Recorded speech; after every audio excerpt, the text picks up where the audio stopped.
Okay, so if you're a runner, you're always looking for that edge, right? That secret sauce to get faster. Well, today we're putting two of the most popular training methods head-to-head in a scientific showdown.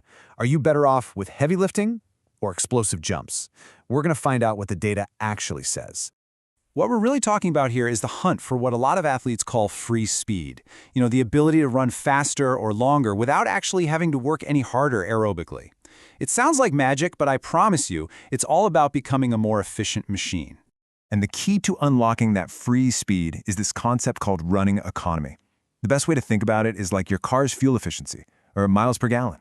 It's basically how much oxygen, how much fuel your body has to burn to hold a certain pace. So just like a car with great MPG, if you can use less oxygen to run at the same speed, you've got better running economy. You can go faster for longer with the same tank of gas. And look, this isn't just some small detail. It's a massive predictor of performance. You could have two runners with the exact same engine, the same VO2 max, but the one with a better running economy, they're gonna win pretty much every time. They're just better at turning energy into forward motion. So the big question is, how do we improve it? Well, two main camps have popped up over the years. In one corner, you've got heavy resistance training. Think squats, deadlifts, that kind of stuff. And in the other corner, you have plyometrics, all about explosive, powerful jumps. All right, so what's the logic behind each of these? Heavy resistance training, or HRT, is all about building pure, raw strength. The thinking is that if your muscles are stronger, each stride requires a smaller percentage of their maximum force, so you save energy. On the other hand, plyometric training, or PLY, is about making you more springy. It trains your body to be better at storing and releasing elastic energy, kind of like a pogo stick. So, which one actually delivers the goods? To answer that, we can't just go with what feels right or what some guru on the internet says. We need to look at the cold, hard data. So let's dive in and see what the evidence tells us. And the evidence we're looking at is top-notch. It comes from a massive 2022 meta-analysis. Now, what that means is that scientists didn't just do one study. They went out and gathered up all the data from 22 different high-quality studies on this exact topic. By pulling all that information together, we get a much bigger, much more reliable picture of what's really going on. And here is the result. This table really gets to the heart of it. They measured the effect size, basically how much of a difference each training type made. A negative number here is a good thing. It means you got better. So for running economy, heavy resistance training clocked in at negative 0.32, which scientists call a small but definitely meaningful effect. Plyometrics, only negative 0.13, which is considered trivial. And you see the exact same pattern for time trial performance. The numbers are clear. Heavy lifting had a much bigger impact. This chart just lays it all out visually. You don't need to be a statistician to see what's happening here. That bar for heavy resistance training shows an improvement that is literally more than double the effect of plyometrics. When you look at all the data combined, there's a pretty clear advantage for building that raw strength. So, case closed, right? Heavy lifting wins. Well, not so fast.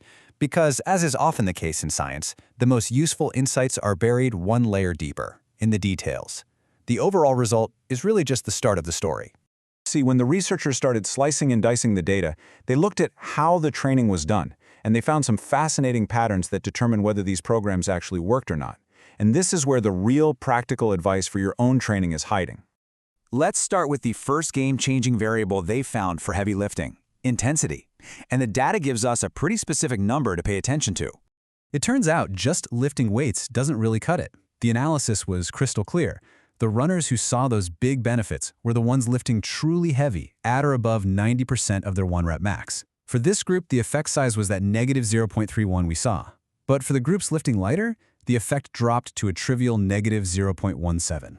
The takeaway is huge. To get the benefit, you have to go heavy. Okay, so the second critical factor that just jumped out of the data was time. Specifically, how long you need to stick with a program before you can expect to see real change. And this is fascinating because it applied to both training styles. The programs that lasted 10 weeks or longer had a much, much bigger impact than shorter ones. For the heavy lifting group, the effect size for running economy basically doubled. It jumped from negative 0.21 in short programs all the way to negative 0.45 in longer ones. This tells us that consistency is everything. You have to give your body time to adapt. All right, we've looked at the main results, we've dug into the details. Now let's put it all together. What does this actually mean for you and your training plan? So here's the bottom line, based on all that evidence. First, heavy resistance training seems to be the better bet for improving running economy. Second, if you're going to do it, you need to lift heavy. We're talking 90% of your 1-rep max or more. And third, you have to play the long game. The best results in the data came from training blocks of 10 weeks or more. Anything less intense or any shorter, and the benefits really start to disappear. And hey, don't just take my word for it. Here's the direct conclusion from the actual authors of the meta-analysis. They put it pretty plainly.